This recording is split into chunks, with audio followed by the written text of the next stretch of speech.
राम विभीषण का राज तिलक करने के बाद जब अयोध्या जाने की तैयारी करने लगते हैं तो सभी वानर भालू और विभीषण सहित भगवान राम के पास आते हैं और विभीषण कहते हैं कि हे प्रभु, मेरे लिए क्या आज्ञा है, मैं आपका परोपकार का क्या सहयोग कर सकता हूँ।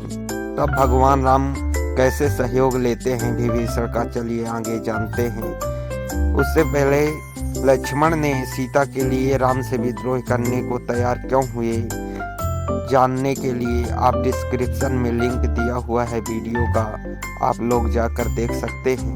राम कहते हैं, हे भाई, मेरा भाई भरत पगला है।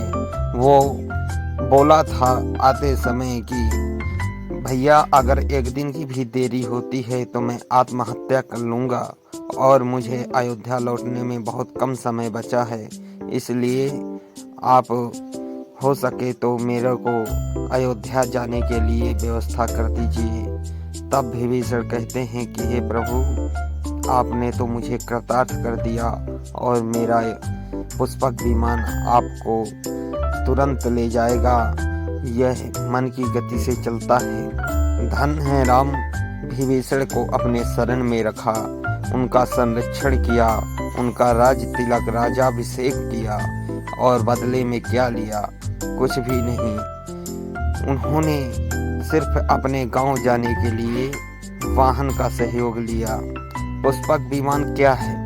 पुष्पक विमान को भगवान विश्वकर्मा ने अपने हाथों से बनाया था और उसका डिजाइन महर्षि भरद्वाज ने बनाया था।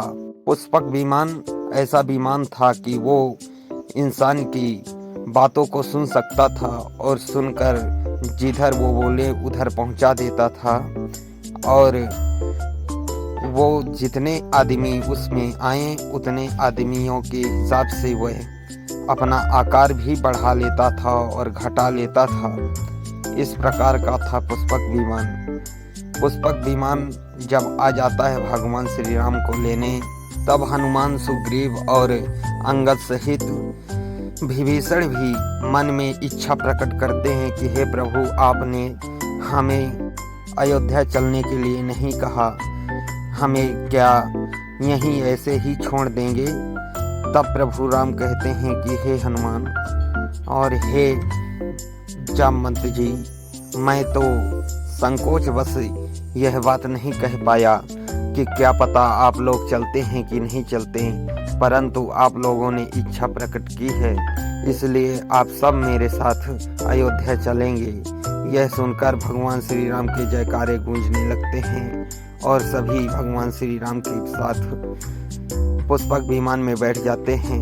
भगवान राम सभी वानरों को प्रणाम करते हैं और कहते हैं कि आप लोगों ने जिस प्रकार से हमारा सहयोग किया है अनजान व्यक्ति का, हम कभी भी आप लोगों का सहयोग कभी नहीं भूलेंगे और आप लोग परमार्थ के और मनुष्यता के जो एक मिसाल प्रकट की है वह सदैव आप लोगों के जीवन में अंकित रहेगी और मैं इसको कभी भी नहीं भूल सकता। आप लोग महान हैं।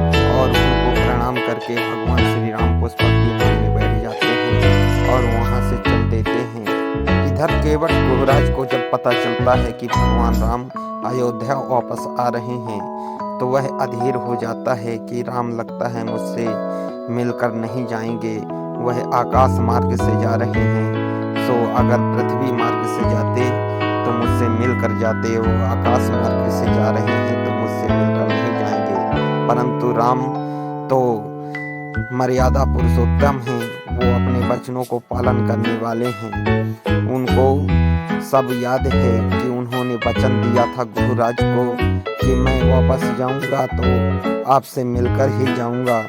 तो भगवान राम पुष्पक विमान को गुहराज के आश्रम के पास रुकते हैं और गुहराज से मिलते हैं। गुहराज भगवान श्री राम से मिलकर बहुत प्रसन्न होते हैं और भगवान श्री राम के साथ अयोध्या उनका राज तिलक देखने के लिए चलने के लिए आतुर होते हैं, उत्सुकता प्रकट करते हैं। तो भगवान श्री राम गुहराज को भी साथ में लेते हैं। भारद्वाज मुनि के आश्रम जाते हैं और भरद्वाज मुनि के आश्रम से ही हनुमान जी को नंदीग्राम भेज देते हैं संदेश भेजने के लिए कि मैं वापस अयोध्या आ रहा हूँ। माता सीता की इच्छा थी कि लौटते समय गंगा मैया की पूजा करें, सो भगवान श्री राम हनुमान जी को भेज देते हैं और सभी गंगा मैया के दर्शन करते हैं। दोस्तों, मेरी यह वीडियो कैसी लगी आप लोगों को कमेंट बॉक्स में ज़रूर बताएं, और अगर अच्छी लगी हो तो वीडियो को लाइक करें, चैनल को सब्सक्राइब करें। जय श्री राम दोस्तों।